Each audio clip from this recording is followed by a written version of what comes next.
सयाजी चंद्रप्पा कांबळे, ग्रामपंचायत दामाजीनगर येथे मी रहिवासी आहे।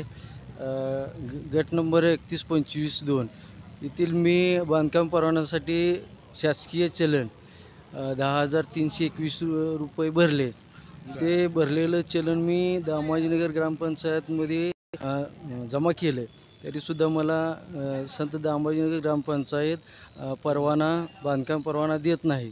काय न देण्याचं कारण काय? तुम्हाला राजकीय दबाव बहुतेक असावा, त्याच्यामुळे ग्रामसेवकाच्या काय मागण्या आहेत त्या काय?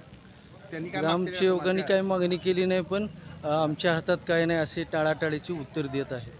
पण टाळाटाळी करण्याचं का नाही, त्यांचं काय त्यांना अडचण असणार ना, त्यांनी बाबा का नाही किंवा कोणते का नाही पुढारी असतील किंवा का नाही ह्याच्या अंडरमध्ये का नाही ग्रामसेवकची काय ते मागणी असेल, अशी काय तुम्हाला मागणी केली आहे का त्यांनी? मागणी केली नाही, पण वेळोवेळी ज्यावेळेस मी अर्ज करेल ते प्रत्येक मीटिंगमध्ये त्यांनी मला लेटरच देत आले। तुम्हाला कुठल्या मीटिंगला बोलवलेलं होतं का? नाही, मीटिंगला कुठलं बोलवलं नाही। बरं, तुम्ही गेलता का? मी स्वतःच गेलोय। त्या मीटिंगमध्ये तुमचा विषय घेतला होता का? विषय घेतलाय, पण त्यांनी प्रत्येक वेळी मला पत्र देऊन टाळाटाळीची उत्तर दिली। त्या पत्र काय म्हणून दिलं तुम्हाला पत्र? पुढच्या ठरावामध्ये तुम्हाला परवान्याचं लेटर दिलं जाईल असंच बोलत टाळाटाळ करत आहे। असं किती वेळा तुम्हाला झालेलं आहे? कमीत कमी 5 वेळा झाले। 5 वेळा झाल्या। मग त्यामुळे तुम्ही आता बेडू साहेबांना तुमची दाद घेण्यासाठी आलेला आहे? हां, बेडू साहेबाजी। तर बेडू साहेबाला तुम्ही भेटलाय का? हो, बेडू साहेबाला भेटलोय। बेडू साहेबाला सुद्धा मी पत्र दिलेलं आहे। त्यांचं काय उत्तर आलंय? ते चौकशी करतो म्हणले, चौकशी करून पुढील कारवाई करू। मी देवदत्त पवार, महाराष्ट्र नवनिर्माण सेनेचा तालुका उपाध्यक्ष।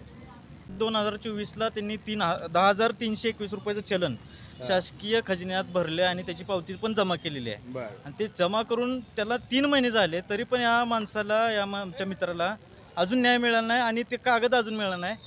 बांधकाम परवान्यासाठी 15 दिवसाचा अवधी असतोय, यांनी 3 महिने कशासाठी लावले हे आम्हाला अजून समजलं नाही। जर ह्या ग्रामसेवकला काही पैसे पाहिजे असतील तर आम्ही ते पैसे पण पुरवू, आमच्या मित्रांना पैसे पण द्यायला लावू त्या पद्धतीने।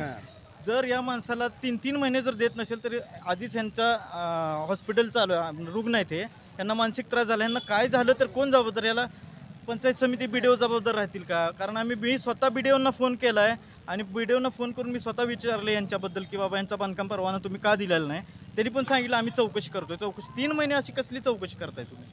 3 महिन्यानंतर तुम्ही अजून पण दिलेलं नाही। मी आज भेटायला आलो तर BDO नाहीत, आज उपमुख्यमंत्री देवेंद्र फडणवीस साहेब येणार आहेत, आम्ही त्यांना पण भेटणार आहे। ह्या विषयावर दबाव आहे, या राजकीय दबावामुळे याचे ग्रामपंचायत सदस्य आणि यांचं सरपंच हे यांना मिळू देत नाही। एखाद्या गरीबाचं नुकसान करायला लागले, ते त्यांच्या गरीबाचं नुकसान होत असेल तर तिथं मनसे 100% त्यांच्या पाठीमागं राहणार आहे आमचे।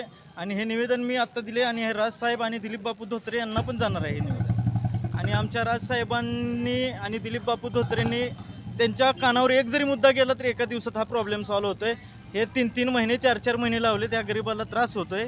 जर यांचा जर बांधकाम परवाना जर 2-3 दिवसात जर नाही दिला तर आम्ही मनसे स्टाईलने खळखटाके आंदोलन करेन आणि मी दिलीप बापूंना स्वतः घेऊन येईन इथं पंचायत समितीमध्ये। त्यानंतर काय होईल कारवाई, काय करतील ते BDO जबाबदार राहतील त्याला। आपल्या भागातील बातम्या पाहण्यासाठी स्टार सम्राटला सबस्क्राईब करा व बेल आयकॉनचे बटन दाबून आपल्या मोबाईलवर नोटिफिकेशन्स मिळवा।